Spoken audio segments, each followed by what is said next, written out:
श्री सद्गुरु महाराज की जय। बंदो गुरुपद कंज कृपा सिंधु नर रूप हरि महामोहतम पुंज जासो वचन रवि कर निकल।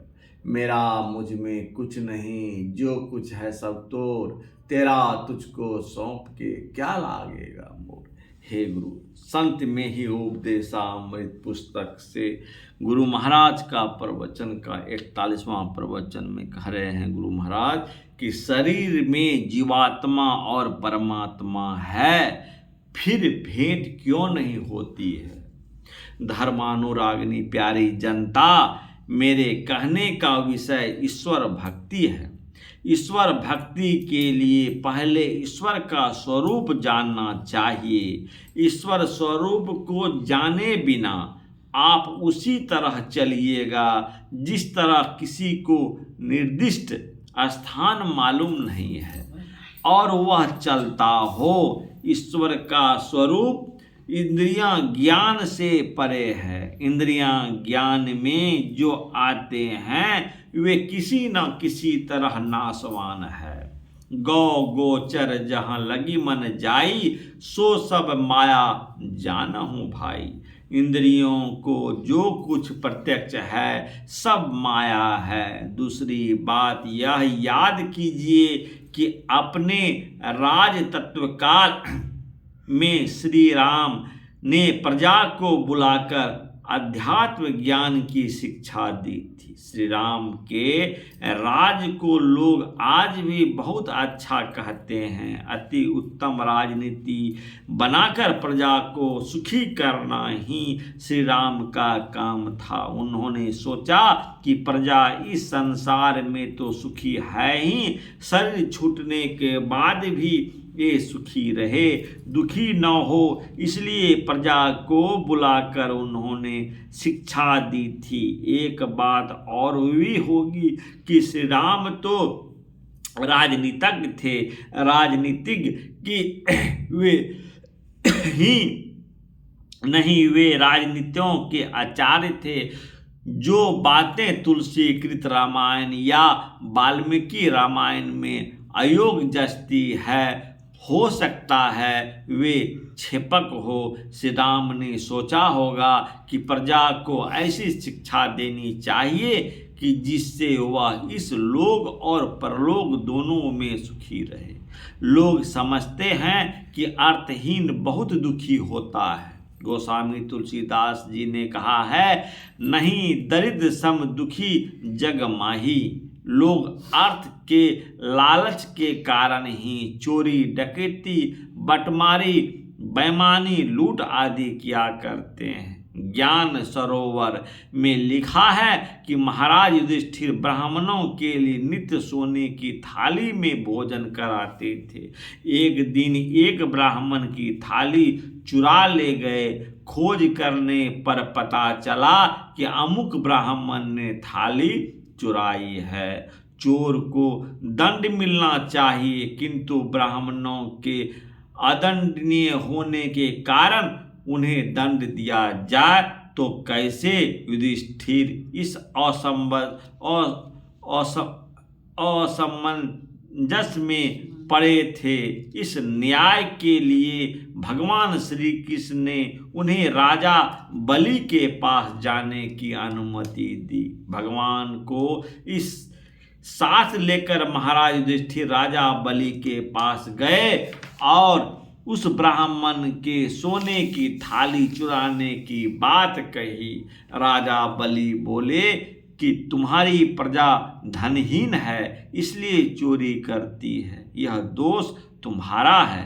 तुम अपनी प्रजा को पूरा धन नहीं दे सकते हो। तुम अपनी प्रजा को पूरा धन दो तो फिर कोई प्रजा चोरी क्यों करेगी। इस प्रकार आप धन देकर प्रजा को सुखी कर सकते हैं। राजा लोग ऐसा ही करते थे कि उनको पूरा धन देते थे, जिससे वह चोरी डकैती आदि नहीं करती थी। लोग झूठ बोलकर धोखा देकर ठगकर किसी न किसी तरह पैसा खींच लेते हैं। यह सब तो आप लोग जानते ही हैं, मगर गैर वाजिब नहीं लेना चाहिए। यदि कबीर साहब के समान खरा निर्लोभी हो तो ठीक है, उनका एक दोहा सुनिए। कबीर चाले हाट को, कहे न कोई पतियाए, 5 टके की 2 पट्टा, 7 टके की जाए। कबीर साहब कपड़े बिन बिन कर बेचा करते थे। एक दिन वे एक चादर लेके बाजार में बेचने गए और उस चादर का मूल्य उन्होंने 5 रुपया बतलाया। ग्राहक उनसे 3-4 रुपया कहते थे। अंत में वे चादर लिए हुए घर लौट रहे थे। रास्ते में एक चतुर व्यक्ति से भेंट हो गई। उसने कबीर साहब से पूछा, क्यों चादर वापस ले जा रहे हैं? कबीर साहब ने कहा, हाँ, यह चादर 5 रुपये की है, किंतु कोई 5 रुपया देना नहीं चाहते। चतुर जन ने कहा, मुझे यह चादर दीजिए, मैं इसे बेचकर 5 रुपया आपको दे दूंगा और इससे विशेष जो होगा उसे मैं ले लूंगा। कबीर साहब ने कहा, भाई, मुझे तो 5 ही रुपया चाहिए। उस चादर को लेकर वह चतुर व्यक्ति बाजार गए और उसका मूल्य 8 रुपये सुनाने लगे। किसी ने 7 रुपये में उस चादर को खरीद लिया।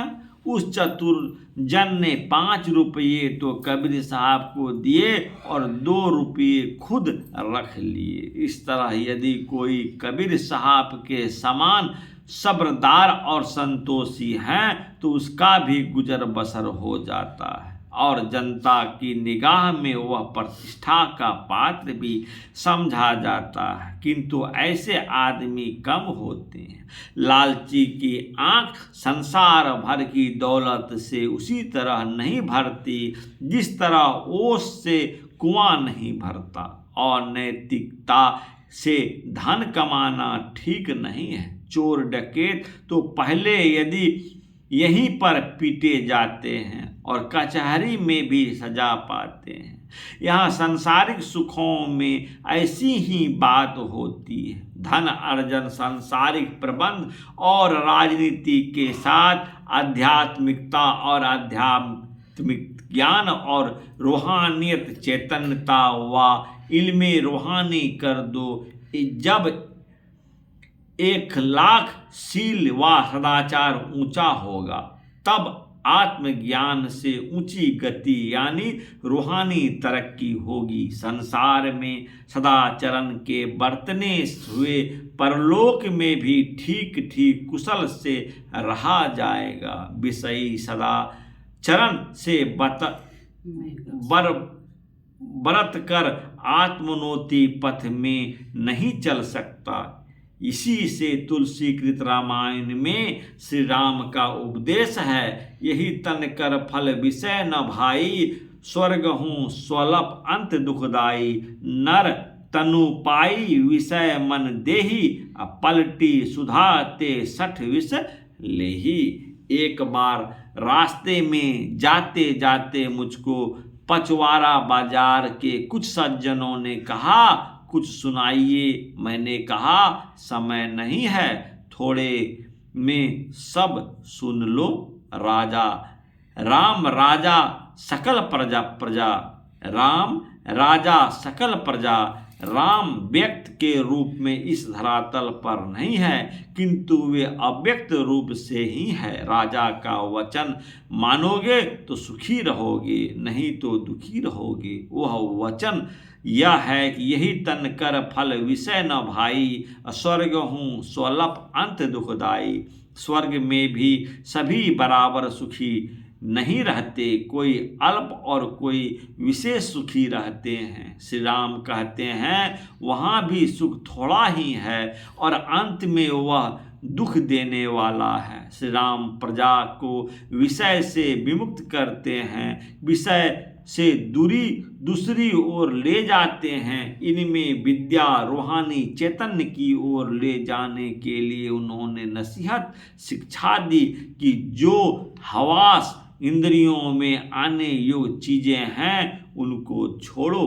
पर वर दिगार को जानना चाहते हो तो हवास के इल्म इंद्रियां ज्ञान से आगे जाओ। विषय कितने हैं? रूप, रस, गंध, स्पर्श और शब्द, ये 5 हैं। ये आँख से, कान से, नाक से, त्वचा से और जिह्वा से ग्रहण किए जाते हैं।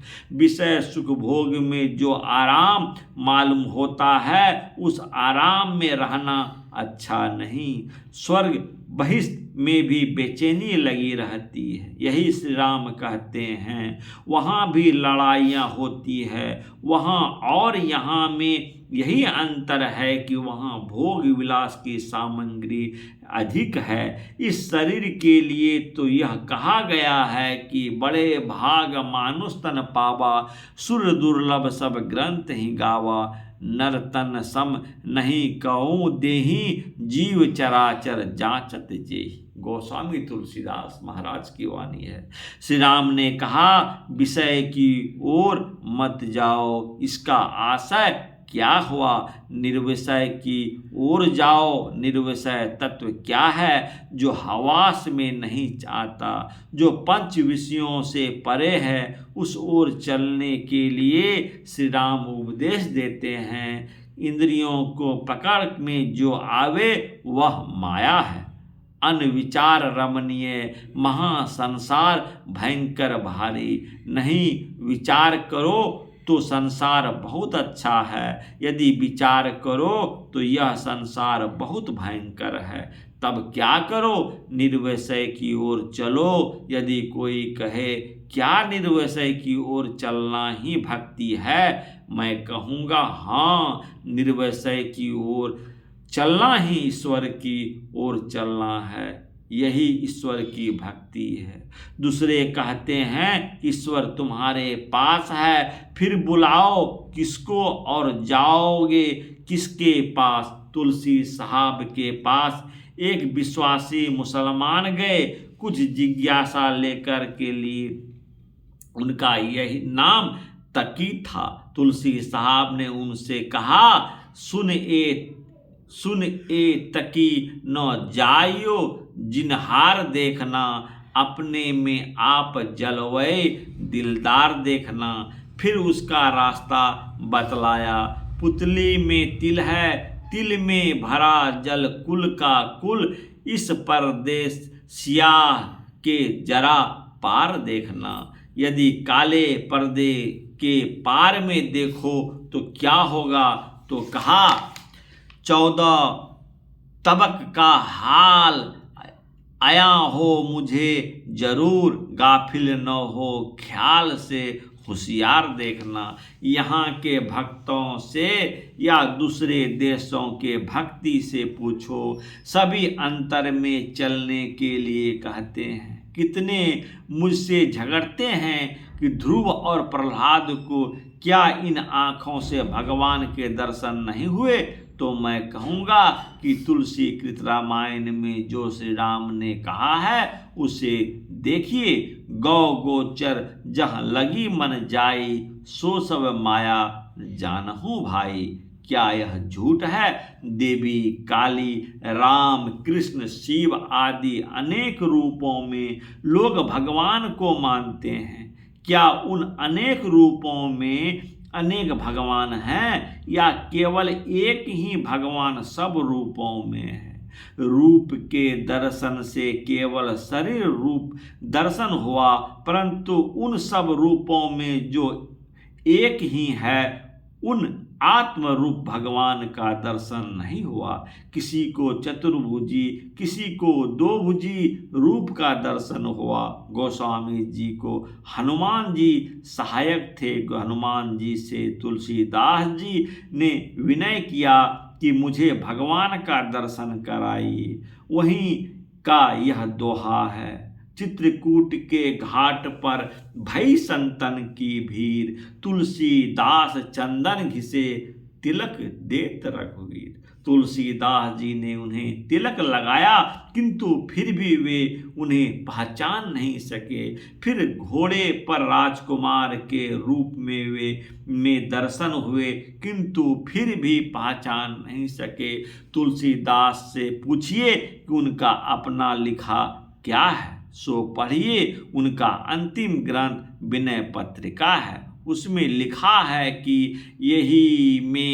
यही ते में हरि ज्ञान गमायो, परिहरि हृदय कमल रघुनाथा ही। बाहर फिरत विकल भय धायो, जो कुरंग निज अंग रुचिर मद, अति मतिहीन मरम नहीं पायो। खोजत गिरी तरुलता भूमि बिल, परम सुगंध कहाँ ते आयो। जो सर विमल वारी परिपूरन, ऊपर कछु सेवार तीन छायो। जारत जियो तजही सठ, चाहत यही विधि तृष्णा बुझायो। व्यापति त्रिविध ताप तन, दारुण तापर दुहन दरिद्र सतायो। अपने धाम नाम सुर तरु तजी, विषय बबुर बाग मन लायो। तू सम ज्ञान निधान मोहिमम, मुड़ न आन पुरन ही गायो। तुलसीदास प्रभु यह विचारी जिये, कीजे नाथ उचित मन भायो। जब तक गोस्वामी तुलसीदास जी बाहर भटकते रहे, तब तक वे उसी तरह भटकते रहे जिस तरह मृगा कस्तूरी के लिए भटकता है। जैसे कोई प्यासा जन किसी तालाब पर जाता है, वहाँ पानी के ऊपर सेवार पानी में उगने वाले एक प्रकार का घास है, उस तृष्णा को हटाए बिना ही वह पानी पीना चाहता है। आशय अपने अंदर में आवरण है, जब तक उन आवरणों को नहीं हटाया जाए तब तक परमात्मा रूपी निर्मल जल को कोई नहीं पी सकता। आवरण क्या है, इन पर कहा माया बासमती मंद अभागी, हृदय यवनिका बहुविधि लागी। ते सठ हट बस संशय करही, निज अज्ञान राम पर धरही। काम क्रोध मद लोभ रत, गृहासक्त दुख रूप। ते कीमी जान ही रघुपति ही, मुड़ पड़े तम कूप। जब तक अंधकार के मुंह से नहीं निकलो, अंदर के आवरणों को टूटना नहीं हो सकता। जब तक अनासक्त होकर घर में नहीं रहा जाएगा, तब तक ईश्वर के दर्शन नहीं हो सकते। इसलिए अंधकार के कुएं से अपने को निकालो, तब तक सदाचार की पूरी तौर से पालन नहीं किया जाए। कभी गिर जाए, कभी पालन करें, तब तक वह फल बहुत दूर है। यह तो गोस्वामी तुलसीदास का वचन हुआ। कबीर साहब, गुरु नानक साहब के लिए तो मुझसे पूछना ही क्या है। आम तौर से लोग समझते हैं कि गोस्वामी तुलसीदास जी केवल स्थूल उपासना में लगे थे और कबीर साहब तथा गुरु नानक साहब केवल निर्गुणवादी संत थे। आप उनके साहित्य को पढ़िए। केवल सुनी सुनाई बातों से संतों के प्रति अश्रद्धा अपने लिए बहुत हानिकारक है। सूरदास जी, तुलसीदास जी, कबीर साहब सभी अंदर की ओर ले जाते हैं। ईश्वर दर्शन इंद्रियों से नहीं हो सकता है। उपनिषद के वाक्यों में भी ईश्वर को आत्मज्ञ बताया है। आत्मगम भजहि जेहि संता। इसी प्रकार इसी शरीर में जीवात्मा और परमात्मा है, फिर भेंट क्यों नहीं होती है? इसका कारण क्या है? माया और छाया का आवरण जो जीव पर पड़ा है, यह आवरण जब तक नहीं हटे तब तक पहचान नहीं हो सकती। इसी आवरण रूप का जहाँ तक पसार है, वहाँ तक यह किस पर आवरण है? क्या पूर्ण परमात्मा माया के आवरणों से आवृत है? नहीं, वे माया के पसारों को भरकर और कितना विशेष है कुछ पता नहीं। उनका अंश रूप ही ढका है, पूर्ण रूप नहीं। यह अंश टूटा हुआ नहीं, बल्कि जैसे महदाकाश का अंश मठाकाश जैसे एक ही आकाश ऊपर से नीचे तक फैला हुआ है। यह आपके शरीर रूप आवरण के अंदर भी है। उसी तरह परमात्मा आपके अंदर है, किंतु आप उनका दर्शन नहीं कर सकते, क्योंकि आप इंद्रियों के द्वारा ही कुछ जानते हैं और आपकी इंद्रियां स्थूल है। इन स्थूल इंद्रियों से परमात्मा को कैसे पकड़ सकते हैं? स्थूल यंत्र से सूक्ष्म तत्व को ग्रहण नहीं हो सकता। परमात्मा अनादि अनंत असीम है। जो पदार्थ जितना व्यापक होता है वह उतना ही विशेष सूक्ष्म होता है। बर्फ, पानी और वाष्प की उपमा से बोध कीजिए। जो अनादि अनंत तत्व है वह सबसे विशेष सूक्ष्म है। जो सबसे विशेष सूक्ष्म होगा वह सबसे घुस सकता है। उन सूक्ष्माति सूक्ष्म पदार्थों को स्थूल हाथ से नहीं पकड़ सकते हैं। इसलिए वेदों में आया है कि परमात्मा इंद्रियातीत है। वह चेतन आत्मा के ज्ञान में आने योग्य है। वह पकड़ा क्यों नहीं जाता है? कबीर साहब ने कहा है, सूरत फंसी संसार में ताते पड़ेगा दूर। सूरत बांधी सुशस्त्र करो आठों पहर हुजूर। अपने को इंद्रियों की ओर शरीर से बिना छुड़ाए केवल बाहर बाहर के भागने से परमात्मा पकड़ा नहीं जा सकता। जागृत में इंद्रियां अपने अपने विषयों में फंसती है। स्वप्न में स्वयं अपने के अंदर जाते हुए पाते हो कि मैं अब सोता हूँ। तंद्रा में बाहर से कुछ अचेतपन होता जाता है। उस समय गला झुक जाता है, हाथ पर कमजोर होने लगते हैं। इस समय भीतर की ओर शक्ति सिमटती है। जिह्वा पर मिठाई रखने पर भी मीठा मालूम नहीं होता। बहिर्मुख से अंतर्मुख होना, बाहर के विषयों से छूटना है। इससे जानने में आता है कि बाहर से भीतर होने पर इंद्रियों का विषयों से छूटना होता है। केवल स्थूल विषयों से ही नहीं, सूक्ष्म विषयों से भी छूटना होता है। इसी को कबीर साहब ने कहा, भक्ति सतो गुर आनी। सतगुरु की भक्ति दूसरी है। इसी भक्ति का उपदेश गुरु महाराज करते थे और मैंने जो सीखा है उसी को आप लोगों के सामने रखा। अंतर में प्रवेश करने के लिए आप मानस जप और मानस ध्यान करके दृष्टि योग और नादान संधान कीजिए। दृष्टि योग में बिंदु योग होता है।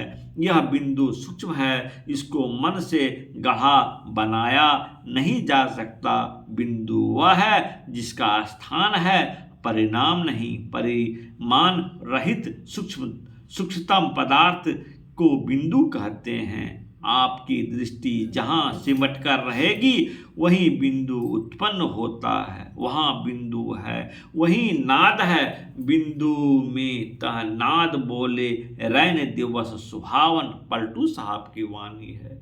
बिंदु पीठंग विनिर्बद्धे नाद लिंगा पुनस्तम। योगा शिखोपनिषद में है। बीजा छरंग परंग बिंदु नादंग तस्योपरि स्थितम। ध्यान बिंदु स्पृतद में है। मुसलमान भाइयों के लिए सुन लामहा पे पहुँचते तेरी पुकार है आ रही सदा से सदा यार देखना। मिलना तो यार का नहीं मुश्किल, मगर तकी दुश्वार तो ये है कि दुश्वार देखना। तुलसी साहब ने कहा है। इसमें दृष्टि साधन पर जोर दिया गया है। फिर कहा है, तुलसी बिना करम किसी मुर्शद रसीद का। राहे निजात दूर है उस पार देखना। तुलसी साहब की वाणी है। दुर्लभो विषया ज्ञातु दुर्लभं तत्व दर्शनम। दुर्लभा सहजावस्था सद्गुरु करुणा विना। वराहे प्रसद में है। गुरु चाहिए, साधन की युक्ति चाहिए और इसके लिए प्रयास चाहिए। जो इसका अभ्यास करता है वह भक्ति की चरम सीमा तक पहुंचता है।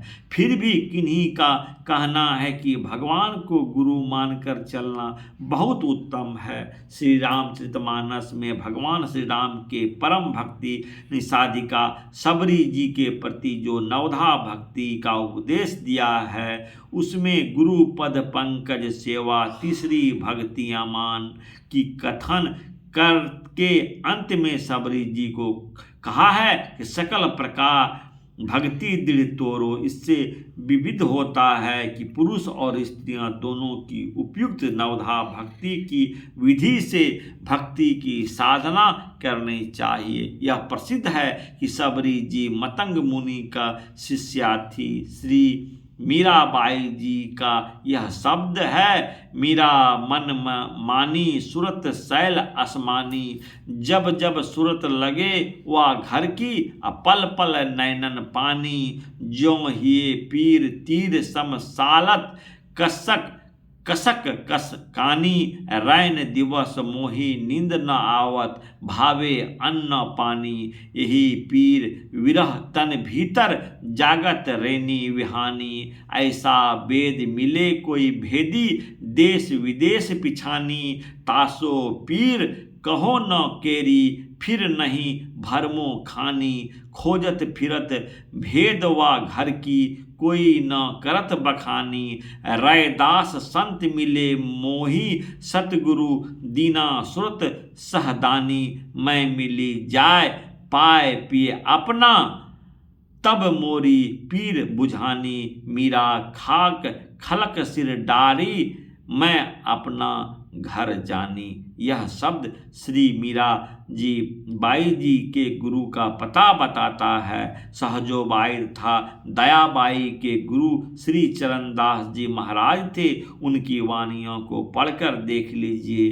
चरण दास गुरु सहजो करे नमो नमो बारंबार। और चरण दास कृपा सुसहजो भरम करम भयो छार। आदि शिक्षा और दीक्षा सबको चाहिए, परंतु कान फूंकना कोई दीक्षा नहीं है और न अध्यात्म पथ में इसका कोई अर्थ है।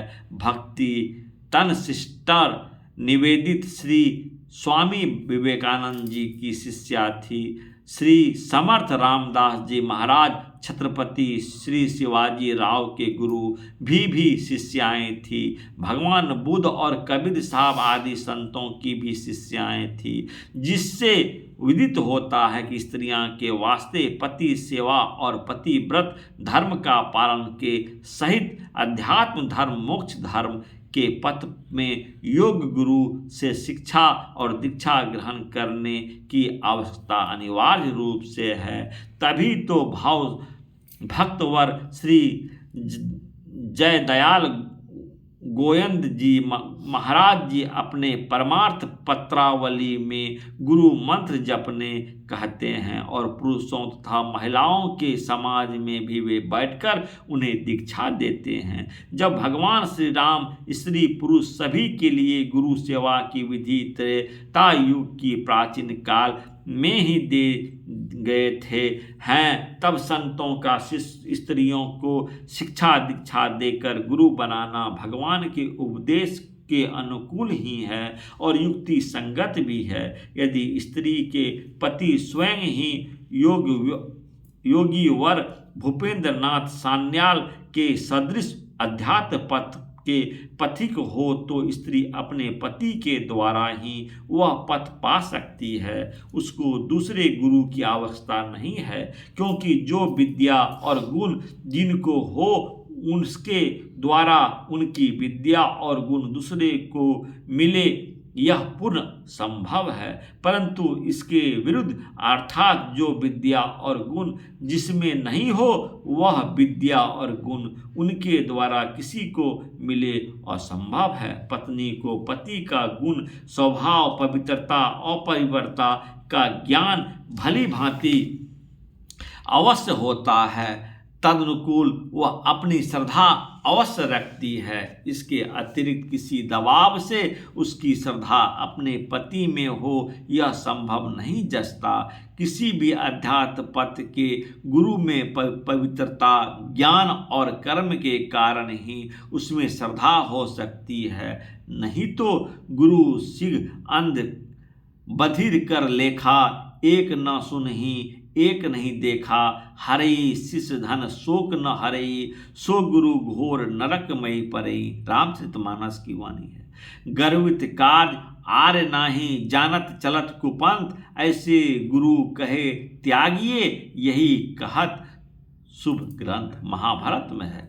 ज्ञाना मोक्षनादि तस्मा ज्ञानं परार्थम अतो यो ज्ञानं दोहनी न क्षमते तजते गुरु ब्रह्म। विस्ताक्षार में ऐसे गुरु का संग सर्वथा अनुचित है। झूठे गुरु के पक्ष को तजत न कीजिए बार, द्वार न पावे शब्द का भटके बारंबार। कबीर साहब की वाणी है। कतिपय लोग श्री मीरा बाई जी को केवल मोटी भक्ति उपासना की ही भक्तिन समझते हैं, परंतु उनका जो शब्द पहले कहा गया है और इस पर दूसरे शब्द है, ऊंची अटरिया लाल किवाड़िया, निर्गुण सेज बिछी, पंचरंगी झालर शुभ सोहे, फूलन फूल कली, बाजू बंद करोला सोहे, मांग सिंदूर भरी, सुमरन थाल हाथ में लेना, शोभा अधिक भली, सेज सुख मना मीरा शोभे, शुभ है आज घड़ी में विदित होता है कि वह योग गुरु संत रविदास जी की कृपा से अंतर्मार्ग को योग संबंधी योग साधनाओं को भी करती थी, अर्थात वह सूक्ष्म उपासना में भी अपनी अच्छी गति रखती थी। यह नहीं कि वह केवल पति की ही उपासना किया करती थी। अध्यात्म पथ में पुरुष और स्त्री सबकी बार अधिकार है। स्त्रियां में भी योग्यता विशेष की साधिकाएं हुई और अब भी जहां तहां हैं। श्री रामकृष्ण परमहंस जी को तांत्रिक शिक्षा दीक्षा एक भैरवी ब्राह्मणी से मिलती थी। यह प्रसिद्ध है। तंत्र साध में स्त्रियों के लिए पति के अतिरिक्त शुद्ध आचरणी अध्यात्म पथ के दाता योग गुरु में शिक्षा दीक्षा प्राप्त करने की विधि तो है ही, और तुलसी कृत रामायण के अनुकूल श्री राम का भी यही उपदेश है। गोस्वामी तुलसीदास जी महाराज तो यहाँ तक कहते हैं कि बिनु गुरु भवनिधि तरई न कोई, जो विरंची शंकर सम होई। महारानी द्रौपदी के वस्त्र हरण के समय उनकी करुणा पुकार पर भगवान श्री कृष्ण की कृपा से उनको वस्त्र बढ़ा था। लोगों में यह विख्यात है। इसी हेतु उन्हें भी बहुत लोग भक्तिन मानते हैं। महाभारत आदि पर्व में पढ़ने से विदित होता है कि पति हेतु उन्होंने कई जन्मों तक तपस्या की थी। एक जन्म के उनके तप के अवसर पर उनको धर्म, इंद्र, पवन और युगल अश्वनी कुमार देवों के दर्शन हुए तथा उन्होंने पति के रूप में पांचों को मानस और मौन इच्छा से वर्ण किया था। उन पांचों ने उनको इच्छा पूर्ण करने का वरदान दिया था। पांडवों ने जब द्रौपदी के पिता द्रुपद राज के सामने हम पांचों भाई द्रौपदी से विवाह करेंगे यह कहा था, तब राजा द्रुपद और उनके पुत्र धृष्टद्युम्न दोनों ने मिलकर इसका प्रतिवाद भी किया था। द्रौपदी ने भी इसका प्रतिवाद किया था। ऐसा महाभारत में भी है, लिखा है। महाभारत के वन पर्व में लिखा है कि अपने पांचों पतियों और भगवान श्री कृष्ण की उपस्थिति में द्रौपदी ने अपने मन की सच्ची बात नहीं बतलाई, झूठ बात कह दी थी। जब अर्जुन ने उसे प्राण दंड देने की धमकी दी तब उनके अपने दिल की सच्ची बात कही थी। वह अपने मन में वीर कर्ण को भी पति रूप में पा जाती, यह स्मरण करती रहती थी। इस गोपनीय विषय को जानकर वीरवर भीमसेन ने उनको बहुत डांटा और उसकी बहुत भर्त्सना भी की थी। महाभारत में स्वर्गारोहण पर्व में लिखा है कि पांडवों के महाप्रस्थान के समय भी वह भी पांचों भाई पांडवों के साथ साथ चलती थी। वह उन सब के पीछे पीछे चलती थी। उस पहाड़ी यात्रा में पहले द्रौपदी गिरकर परलोक सिधार गई। उस समय भीम ने युधिष्ठिर से पूछा कि यह इस तरह क्यों गिर गई। युधिष्ठिर ने उत्तर दिया कि यद्यपि हम पांचों भाई द्रौपदी के लिए समान थे, परंतु यह अर्जुन का पक्षपात बहुत करती थी, इसलिए वह इस तरह गिर गई। परलोक में उन्हें नरक की यातना देखनी पड़ी, फिर वह स्वर्ग की लक्ष्मी होकर विराजी। द्रौपदी के विषय में उपयुक्त बातों की जानकारी के बाद विद्वान एवं बुद्धिमान स्वयं विचारें कि द्रौपदी की पतिव्रत विषयक एवं परमात्मा भक्ति विषयक योग्यता उसमें कितना और कैसी थी, तथा अन्य स्त्रियों को इसका अनुकरण करना चाहिए या नहीं। रामचरितमानस में श्री अनुसुईया देवी ने सीता जी का पतिव्रत धर्म की शिक्षा इस प्रकार दी थी। जग पतिव्रता चारी विधि अहि, वेद पुराण संत सब गहि, उत्तम के अस बस मन माही, सपने हूँ आन पुरुष जग नाही। मध्यम पर पति देखहि कैसे, भ्राता पिता पुत्र निज जैसे, धर्म पर विचारी समझु निकुल रही, सो निकृष्ट तिय श्रुति सम कहीं, बिनु अवसर भई ते रह जाई, जानहूँ अधम नारी जग सोई। उपयुक्त विवेचन के अनुकूल बुद्धिमान स्वयं ही विचार करते हैं कि द्रौपदी अपने यथाकथित विवरणाकुल किस कोटि की नारी कही जा सकती है, परंतु महाभक्तिनी सबरी के लिए तुलसीकृत रामायण में लिखा है कि तजी जोग पावन दे हरि पद लिग भई, जह नहीं फिरे। उपयुक्त साधिकाओं की कथित कर्मों से लोग इनकी विशेषताओं को समझ सकते हैं और निर्णय कर सकते हैं कि भक्ति पथ में स्त्रियां और पुरुष को किस प्रकार चलना चाहिए, स्त्रियों के लिए किस प्रकार पतिव्रत धर्म का पालन उनकी पतिव्रता की श्रेष्ठता है। उसी तरह भगवान श्री राम के सदृश एक स्त्री व्रत का पालन करना पुरुष की भी पवित्रता की श्रेष्ठता है, परंतु दोनों को सद्गुरु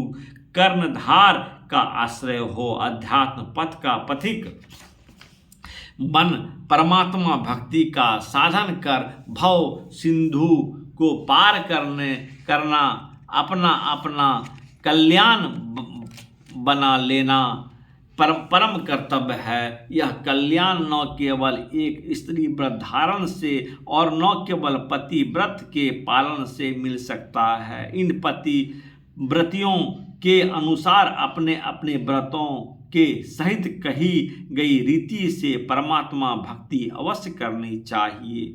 कोई न कोई परम ज्ञानवती विशेष साधिका बहुत से पुरुषों की पथ प्रदर्शक थी और अब भी है। उन पर उनके शिष्यगण धर्म मातृभाव श्रद्धा रखकर उनके आश्रितों रखते हैं। उसी तरह पतिव्रता स्त्रियां भी अपने सद्गुरु पर धर्म पिता का भाव रखकर उनके आश्रित पर परमात्मा भक्ति का साधन करती है। धर्म पिता गुरु जानी जो दृढ़ता लावी, चरणदास जी महाराज की वाणी है। ऊंचे किसी स्त्रियां जैसे किसी स्त्रियां के पिता ज्येष्ठ भ्राता और ससुर उसके लिए पर पुरुष तो है ही, परंतु वे उसके लिए गुरुजन भी हैं, वैसे ही सद्गुरु भी उनके लिए गुरुजन ही है। पिता ज्येष्ठ भ्राता और ससुर आदि निकट के संबंधी गुरुजनों से संभाषण और सदुपदेश आदि ग्रहण करने से उनकी समायुक्त सेवा से स्त्रियों के सती धर्म पालन में हानि नहीं होती। उसी तरह सद्गुरु से ज्ञान लाभ हेतु संभाषण तथा उनकी समयोचित सेवा से स्त्रियां के सती धर्म पालन में हानि नहीं होती। पांडवों की माता कुंती देवी ने दुर्वासा मुनि की अधिक दिनों तक बड़ी सेवा की थी।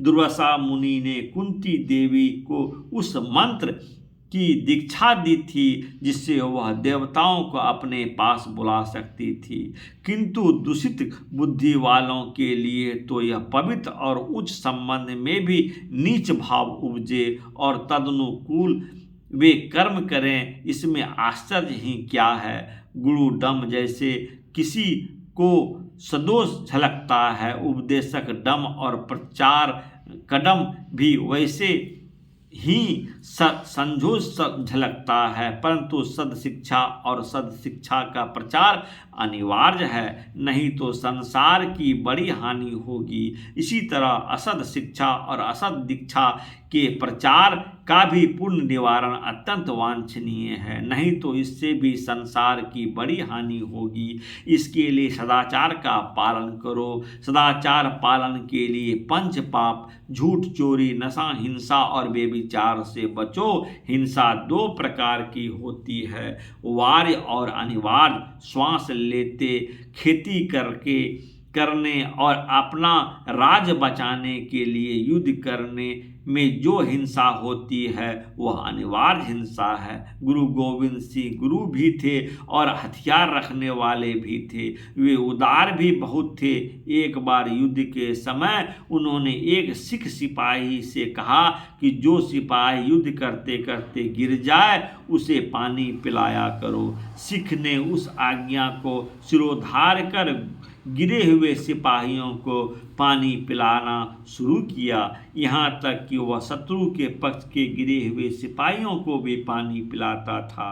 किसी दूसरे सिपाही ने कहा कि ये सिख यह क्या कर रहा है, दुश्मनों को पानी क्यों पिलाता है? सिख ने उत्तर दिया, मैं अपना काम कर रहा हूँ, तू अपना काम कर। सिपाही ने गुरु गोविंद सिंह जी से जाकर यह बात कही और कहा कि पानी पीकर दुश्मन स्वस्थ होकर फिर हमसे युद्ध करने लगता है। गुरु गोविंद सिंह जी ने उसे सिख को बुलाकर पूछा, क्या तुम ठीक ही दुश्मनों के गिरे सिपाहियों को भी पानी पिलाते हो? उन्होंने कहा, जी हुजूर। गुरु गोविंद सिंह ने कहा, ऐसा क्यों करते हो? सिपाही ने कहा, हुजूर ने ही तो कहा था कि गिरे हुए सिपाहियों को पानी पिलाया करो।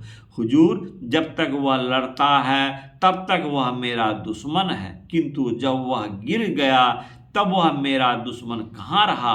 गुरु गोविंद सिंह ने उसकी पीठ ठोकते हुए कहा, तू पानी पिलाया कर, तेरा विचार बड़ा पवित्र है। एक बार सिख सिपाहीगण दुश्मनों की कुछ स्त्रियों को कैद कर ले आए। गुरु गोविंद सिंह जी को जब यह मालूम हुआ कि बहुत बिगड़े और बोले, तुमको किसने सिखलाया कि दुश्मनों की स्त्रियों को कैद करो? सिखों ने कहा, दुश्मन तो ऐसा करते हैं। गुरु गोविंद सिंह जी ने कहा, दुश्मन यदि पाप करे तो हम भी पाप करें। जाओ, इस सब स्त्रियों को अच्छी तरह उनके घर पहुंचा दो। और फिर उन्होंने सख्त हिदायत दी थी कि आइंदा कभी ऐसा काम मत करना। सिखों ने उन स्त्रियों को उनके घर पहुंचा दिए। इस प्रकार इनके संबंध में और ऐसी कितनी ही घटनाएं हैं। गुरु गोविंद सिंह जी गुरु नानक देव जी की गद्दी के 10वें गुरु थे। शरण में आए की रक्षा करनी, स्त्रियों पर हाथ नहीं उठाना, कैदी स्त्रियों को छुड़ाना आदि इनके काम थे। हाँ, तो मैं हिंसा के विषय में कह रहा था, संत मत नामर्द नहीं बनता। चोर डकैती आवे तो उस पर वार करो, दुश्मन चढ़े आवे तो उससे युद्ध करो, वह अनिवार्य हिंसा है। किंतु जिह्वा के लालच के लिए मांस खाओ, निशाना ठीक करने के लिए चिड़िया मारो, यह ठीक नहीं। प्रत्येक भोजन अपना अपना गुण रखता है। बकरे, पशु, पक्षी आदि सभी को देहों के गुण अलग अलग होते हैं। जहाँ मनुष्य शरीर को देवताओं के शरीर से भी विशेष कहा गया है, वहाँ निम्न श्रेणी के जीव जंतुओं के मांसों को अपने अंदर डालना अच्छा नहीं। निम्न श्रेणियों के जीव जंतुओं का मांस खाने से तुम्हारी बुद्धि दूषित हो जाएगी, उससे भजन नहीं बन सकता। मांस मछली खाने से बुद्धि तामसी हो जाएगी, इसलिए इसका त्याग करो। यदि कहो कि मांस मछली खाने की आज्ञा नहीं देते और युद्ध करने के लिए आज्ञा देते हो, यह कैसी बात है? तो इसके लिए रामायण की कथा प्रसिद्ध है।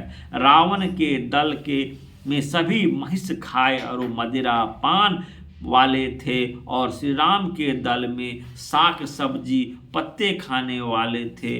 दोनों में लड़ाई होने पर साग सब्जी खाने वाले ही जीत गए।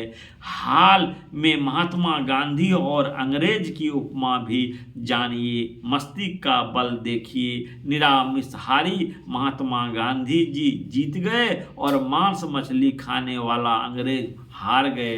कितने गुरु ढीले होते हैं, वे कहते हैं कि मांस मछली खाना धीरे धीरे आप ही छोड़ देंगे। मैं तो कहता हूँ कि भाई, जो मांस मछली खाना चाहो तो उसके लिए पास जाओ, किंतु मेरी रुचि में इसमें नहीं है और न मेरे गुरु महाराज का ही आज्ञा है कि मांस मछली खाया जाए। मांस मछली और सभी प्रकार के मदों को छोड़ो।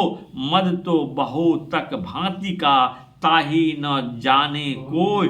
तन मद, मन मद, जाति मद, माया मद सब लोय। विद्या मद और गुणहु मद, राज मद उन्मोद। इतने मद को रद्द करो, तब पावे अनहद। कबीर साहब की वाणी है। भक्ति में इस प्रकार का संशय होना चाहिए। यह तो निषेध हुआ, अब विधि वचन सुनो, क्योंकि विधि निषेध मैं काली में हरनी, कर्म कथा रविनंदनी वर्णी। विधि वचन है, एक ईश्वर पर विश्वास करो, उसी पर पूरा भरोसा करो। जिसके स्वरूप का वर्णन किया गया, ईश्वर की प्राप्ति अपने अंदर में होगी, इसका दृढ़ निश्चय रखो। त्रिकाल संध्या करो, ध्यान करो, सत्संग करो, गुरुजनों की सेवा करो, अनासक्त भाव से रहकर अपने कर्तव्यों का पालन करो। स्त्री, पुत्र, भाई, भतीजे, परिवार आदि के लिए अपना हृदय खीरा बनाकर रखो। अंदर सबसे हटे रहो, बाहर सबसे मिले रहो। नहीं हटोगे तो भी हटना ही पड़ेगा, जबरदस्ती हटना पड़ेगा। यदि पहले से नहीं हटे रहोगे तो बहुत दुख होगा। इसलिए संसार में अनासक्त होकर रहते हुए कर्तव्य पालन और परमात्मा भजन करो तो दुख नहीं होगा। यह प्रवचन अखिल भारतीय संत मत सत्संग के विशेषाधिवेशन के अवसर पर ग्राम सिकलीगढ़ धर्रा पूर्णिया में दिनांक 26/12/1955 ईस्वी को अपराह्न कालीन सत्संग में हुआ था। श्री सद्गुरु महाराज की जय। प्यारे बंधुओं, दोस्तों, आज गुरु महाराज का प्रवचन थोड़ा सा लंबा हो गया है, इनको जरूर सुनें और निरंतर सुनते रहें। यह गुरु महाराज का जो उपदेश है आपके जीवन को इहलोक से परलोक तक शुद्ध करेगा और परमात्मा आत्मा को परमात्मा से मिलाएगा। और भक्ति भाव से एक दूसरे को शेयर और सब्सक्राइब भी करें। श्री सद्गुरु महाराज की जय। हे गुरु। आरती